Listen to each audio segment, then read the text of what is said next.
네, 강프로입니다. 자, 한미 반도체 봅니다. 한미 반도체가 오늘 2.9% 하락해서 끝났습니다. 오늘 전체적으로 반도체 종목군이 조금 안 좋았어요. 그리고 코스닥도 좋아질 만한 내용이 없죠. 자, 이게 왜 그러냐면요. 일단 HLB가 터졌습니다. 완전히 터졌어요. 일단 하한가를 가버렸습니다. 내용은 뭐 다들 아실 것 같은데 그것 때문에 그렇습니다. FDA 승인에 실패했다는 그 내용이 있고요. 뭐 다시 한 6개월 정도 기간을 두고 재심사를 받는다고 하는데 뭐 기본적으로 뭐 FDA 관련돼서는 워낙에 좀 빡세게 좀 진행이 되기 때문에 뭐 그런 부작용이 나왔다고 보면 됩니다. 뭐 이 내용 관련해서는 제가 HLB 영상으로 남길 거고요. 반도체 관련해서는 지금 삼성전자와 하이닉스 이 두 가지 내용을 함께 보셔야 됩니다. 자, 첫 번째 삼성전자 그리고 하이닉스 이렇게 볼 때 삼성전자는 HBM에서 약간 뒤처졌고요. 그리고 하이닉스는 HBM을 이끌어가고 있죠. 여기서 주가에서도 차이가 납니다. 하이닉스 같은 경우에는 HBM을 앞서갔기 때문에 가격대도 높게 평가가 되고 있는 그런 상황이고요. 삼성전자 같은 경우에는요.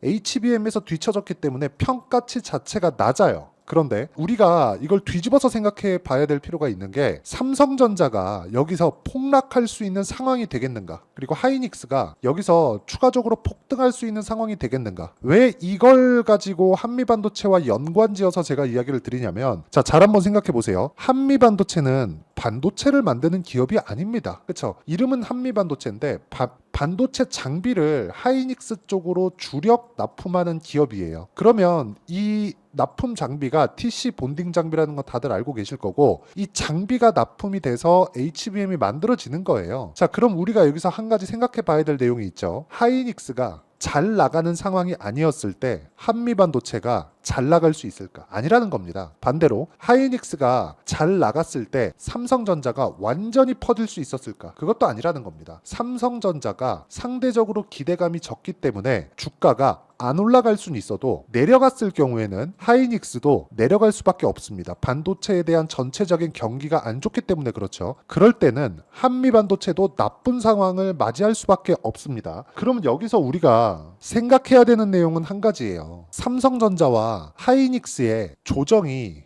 들어올 때 추세를 이탈할 수 있겠는가 없겠는가. 여기서 봤을 때는 삼성전자 같은 경우에 지금 가격 부담이 없습니다. 하이닉스 같은 경우에 가격 부담은 있는 대신에 그렇죠? 가격 부담은 있지만 기대감도 그만큼 있죠. 그렇죠? 이 두 가지가 뭔가 되게 오버슈팅이 나오거나 그런 상황이 나오기 전까지는 한미반도체의 시세는 유지가 됩니다. 한미반도체도 기대감을 가지고 있고 그리고 물론 이 기대감은 HBM 관련된 기대감인데 이걸로 인해서 이 기대감이 작용해서 지금까지 올라온 건데 이 기대감이 만약에 없어진다고 생각해봐요. 그게 하이닉스가 내리는 구간이에요. 즉 추세를 이탈하는 구간인데 이런 상황은 나오지 않는다는 겁니다. 아직까지는. 그렇죠? 그리고 5월 20일 이후에 그렇죠? 다음 주가 되면 엔비디아의 실적이 나옵니다. 그리고 실적 바로 직전까지 한미반도체는 하락분에 대한 내용이 그렇게 크지 않기 때문에 이 내용에 맞춰서 우리가 생각해야 되는 부분은 한 가지 내용이다. 그건 미래 가치를 반영하는 주식시장의 특성. 그렇죠? 엔비디아의 실적은 굉장히 잘 나올 겁니다. 근데 이 나오는 구간에서 우리가 어떻게 봐야 되느냐?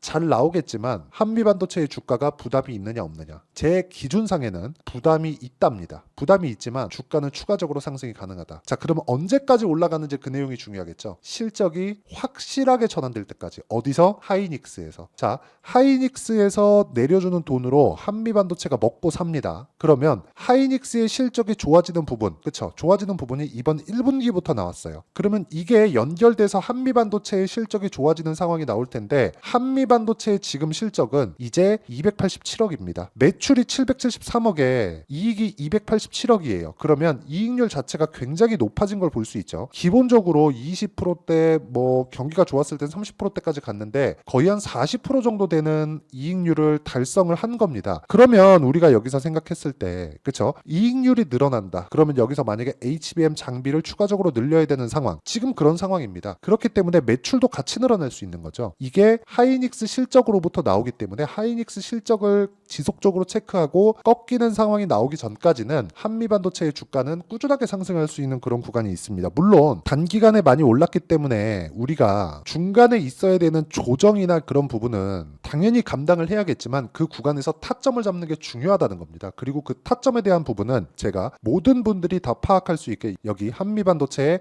가격과 단기 보유 전략으로 내용 준비를 해놨고요. 단기 같은 경우에는 2주의 기간을 의미를 합니다. 무조건 2주 안에 수익 전환을 시켜야 돼요. 이 안에 수익 전환이 안 되고 완만한 손실 정도, 예를 들어서 뭐 1에서 2% 정도의 손실 구간에 있더라도 내가 팔 수 있는 가격대를 잡는 게 가장 중요합니다. 그렇죠? 이 내용에 대한 부분을 제가 함께 공유를 해드리겠고요. 무엇보다 반도체 종목군들의 변동성, 그리고 다음 주에 있을 엔비디아의 실적, 그렇죠? 이런 내용들이 있기 때문에 한미 반도체의 실시간 타점을 제가 문자로 공유를 해드리도록 할 테니까 구독과 좋아요, 그쵸? 이 두 개 부탁드리고요. 상단에 있는 전화번호로 한미라고 문자 보내주시는 분들에 한해서만 제가 단기 보유 전략 그리고 실시간 타점을 문자로 공유를 해드리도록 하겠습니다. 자, 그러면 가장 중요한 게 주식시장의 특성인데, 주식시장은 미래 가치를 가격이 먼저 반영해서 올라가는 구조를 가지고 있습니다. 그래서 우리는 올라가는 종목군들을 매매를 해야 돼요. 자, 그러면 이 내용을 가지고 우리가 한미반도체를 보면 지금 뭐예요? 신고가 종목,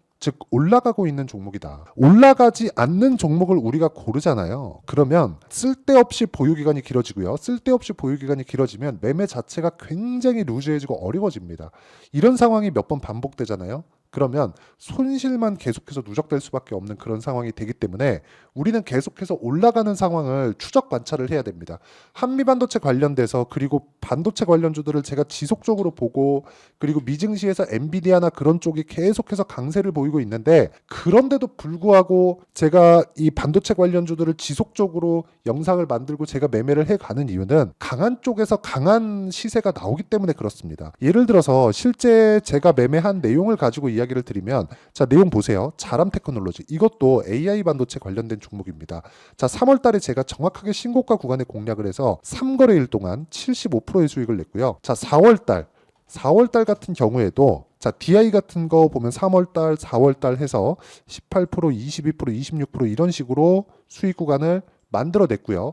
반도체 종목군들이 계속해서 강세를 보이는 이유가 수요가 폭발하기 때문인데, 반도체 수요가 폭발하니까 전기를 많이 사용하게 됐고, 그러면서 최근에 뭐가 됐죠? 전기 부족 사태가 나왔고요. 전기 부족 사태에 맞물려서 변압기와 전기 그리고 구리 쪽이 굉장히 큰 폭으로 강세를 보이는 상황이 있었는데, 이것조차도 예를 들어서 일진전기나 그런 겁니다. 자, 내용 보시면요. 일진전기도 보세요. 그쵸? 계속해서 강한 구간에 제가 5월 달까지도 매매를 한 내용이 있고요. 뭐 2%, 1% 이렇게 적게 수익이 나는 경우도 있지만 13%씩 이렇게 수익 구간을 만들어냅니다. 예를 들어서 최근에 강한 움직임을 보였었던 재룡산업 같은 경우에도요. 모두 제가 공략한 종목이고, 재룡산업, 자, 재룡산업도 공략한 종목이고요. 딱 2거래일 만에 35%의 수익을 챙겨서 나왔습니다. 근데 그 모든 상황은 무조건 신고가 구간부터 있었다는 거고, 신고가 종목에 대한 이해를 제가 여기 소통방에서, 그쵸, 10억 만들기 프로젝트로 모두 공유하고 있습니다. 자, 내용 한번 보겠습니다. 일단 소통방에서는 10억 만들기 프로젝트를 제가 무료로 진행하고 있고요. 그리고 어저께 같은 경우에 뭐 성호전자, 캠트로닉스 같은 경우에 22% 상승했고요. 뭐 KBI 메탈도 마찬가지고 이수페타시스도 어저께 18% 급등을 했죠. 근데 이 모든 구간에 있는 것들이 이수페타시스. 자, 내용 보시면 강한 구간에서, 그쵸, 수익이 발생했다는 거고, 어저께 매수한 내용에 대한 부분은 제가 오늘 8% 수익 실현을 마쳤습니다. 이렇게 강세를 보이고 있는 구간에서 꾸준하게 수익이 발생하기 때문에 우리가 매매하는 과정에서 봐야 되는 건 철저하게 가격을 봐야 되고요. 이런 매매가 반복적으로 나왔을 때, 그쵸, 재룡 전기, 그쵸, 자, 재룡 전기 같은 경우에도 뭐 여기서 이 구간에서 매매를 했고요. 그리고 뭐 일진 전기, 그리고 여기 보면 13% 정도 수익이 있고요. 그리고 뭐 대한전선, 자, 여기 뭐 한 2주가 채 되지 않는 구간 동안 25%씩 이런 수익이 발생하는데, 모두 다 신고가 구간에서 수익을 터뜨리고 있습니다. 자, 이렇게 가격을 잡는, 신고가 구간에 내가 어떻게 가격을 잡아야 되는지 이 내용에 대한 부분을 제가 여기 소통방에서 다 공유하고 있으니까 구독 그리고 좋아요 이 두 개는 꼭 눌러주시면 제가 무료 입장시켜 드리고요.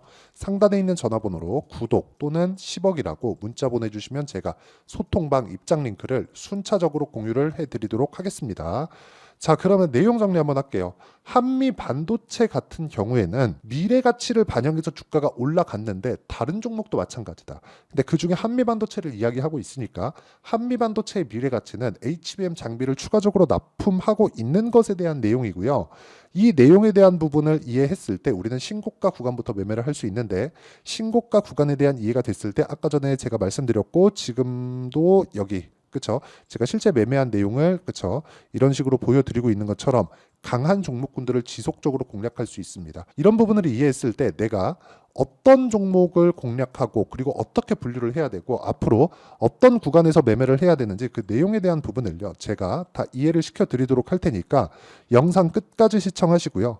모든 분들이 성공 투자하셨으면 참 좋겠습니다. 자, 24년도가 돼도 여전히 시장은 녹록지 못합니다. 이런 상황이 벌어지는 건 어쩔 수 없습니다. 이런 상황에서도 수익이 나는 종목들의 구조는 변하지 않습니다. 즉, 대시세 종목에 대한 구조는 변하지 않는다는 거고, 실제 제가 소통방에서 지속적으로 이야기를 드리고 있는 내용도 대시세 종목이나 시장 주도주를 공략하는 건 철저하게 가격 분석을 하라고 이야기를 드리고, 가격 분석 이후에는 이슈에 대한 파악, 그리고 이슈를 파악하고 나서는 다시 내가 얼마에 매수할지 그 타점에 대한 부분을 지속적으로 언급을 하고 있습니다. 자, 근데 생각해 보세요. 1월 달에 시장이 굉장히 어려웠습니다. 어려운 상황에서의 어떤 종목들이 강했냐 보면 반도체와 그리고 바이오입니다. 자, 실제 여기 보면요. HLB에 제가 실제 매매한 내용을 띄워놓고 보여드리고 있는데 1월 22일부터 매매를 시작해서 4일 동안 31%의 수익 마감이 됐고요. 그리고 여전히 신고가 종목입니다. 자, 그리고 그 다음 어보브 반도체, 이름을 보시다시피 반도체 종목이죠. 그리고 AI 반도체는 지속적으로 강세를 보이고 있습니다. 이 종목도 신고가를 먼저 달성한 이후에 제가 21%의 단기간에 21%의 큰 수익을 내고 마감이 됐습니다. 다시 재공략을 준비하고 있고, 이런 부분은 소통방에서 다 공유를 해드립니다. 자, 그리고 그 다음 코세스. 자, 코세스 같은 종목도 당연히 그쵸, 신고가 종목이고요. 그리고 반도체 종목입니다. 이 종목도 영업일 기준에서 이틀 동안 대략 한 15%의 수익 마감이 됐습니다. 내용을 한번 보시면 어떻습니까? HLB를 포함해서 뭐 30%, 20%, 뭐 15% 이런 식의 수익이 지속적으로 발생하고 있는데, 이 세 종목 모두 다 신고가 종목이고 1월 달에 시장이 약세를 보이고 있는 구간에서도 강했었던 그런 종목입니다. 특징점이 하나 있는데 그 이슈에 앞서서 가격이 먼저 반영했다는 거죠. 자, 근데 그게 기업 밸류업 프로그램이라고 하죠. 그 종목들도 마찬가지입니다. 오늘은 그 부분에 대해서 이야기를 드릴 텐데, 그렇게 제가 가격을 먼저 보고 이슈에 대해서 파악하는 이유는 결과적으로는 큰 시세를 먹기 위한 사전 준비 작업입니다. 실제로 큰 시세를 먹기 위해서 사전 준비 작업을 했을 때 여기 레인보우 로보틱스 127%, 그리고 ISC 98%, 그리고 한미반도체 97%의 큰 수익을 내는 상황을 만들 수 있습니다. 어떤 식으로 소통방에서 진행됐는지 그쵸, 그 상황을 제가 이야기를 드린 건데, 이런 상황도요 당연히 신고가를 공략했을 때 가능한 겁니다. 자, 그러면 이번에도 마찬가지입니다. 그쵸, 정부 주도의 코리아 디스카운트 해소 방안이 2월 달에 발표를 하고요. 그리고 2월 달에 발표된 내용을 토대로 주가가 움직이는 게 아니라 이미 움직인 내용이 있죠. 실제 이 내용은 크게 중요한 게 아니라는 겁니다. 실제 움직인 내용을 보면, 자, 기아차입니다. 실제로 12월 달에 신고가를 만들어 놓고 정부에서 입김을 불어 넣으니까 순식간에 기아차를 포함해서 현대차 같은 거대 기업들의 주가가 2주도 채 되지 않아서 40% 정도의 큰 시세를 냅니다. 자, 그러면 우리는 어떤 종목을 봐야 될까요? 이슈를 파악해야 되는 것도 맞지만 철저하게 가격에 맞춰서 매매를 해야 되는 게 당연히 중요합니다. 정부가 주도하는 정책 방향이 있겠죠. 그 방향에 맞춰서 우리가 종목을 찾을 필요가 있다. 자, 그러면 답이 나왔습니다. 정부가 주도하는 방향에 맞춰서 제2의 기아차를 찾는 게 지금은 중요하다. 근데 정부 정책의 방향에 맞게 가자. 그랬을 때 앞서서 제가 보여드렸었던 내용인 여기 레인보우 로보틱스 127%, 그리고 ISC 98%, 그리고 한미반도체 97%와 같은 수익을 낼 수 있습니다. 물론 시간에 대한 부분은 최소 2주의 시간이 필요하고요. 그리고 최장 3개월 안에 끝내야 됩니다. 자, 기아차의 시세를 보셨던 것과 같이 2월 달에 정부 정책의 방향이 결정되고요. 바로 3월 달이면 시행입니다. 자, 그러면 우리는 거기에 맞춰서 당연히 종목을 찾아야 되고 제가 제2의 기아차를 찾아놨습니다. 제가 아까 전에 소통방에서 이야기를 드렸었던 내용 다 공개를 해드렸는데 그 내용처럼 종목만 받고 싶다 하시는 분들은요. 상단에 있는 제 전화번호로 대시세, 자, 대시세라고 문자를 보내주시면 정부 정책의 방향에 맞는 종목을 모든 분들에게 무료로 공개를 해드리도록 하겠습니다. 자, 제가 원하는 건 채널 성장이 목적입니다. 자, 그래서 구독과 좋아요 꼭 좀 부탁드리고요. 모든 분들이 정부 정책에 맞는 방향으로 매매를 이어가서 큰 수익 보셨으면 좋겠습니다.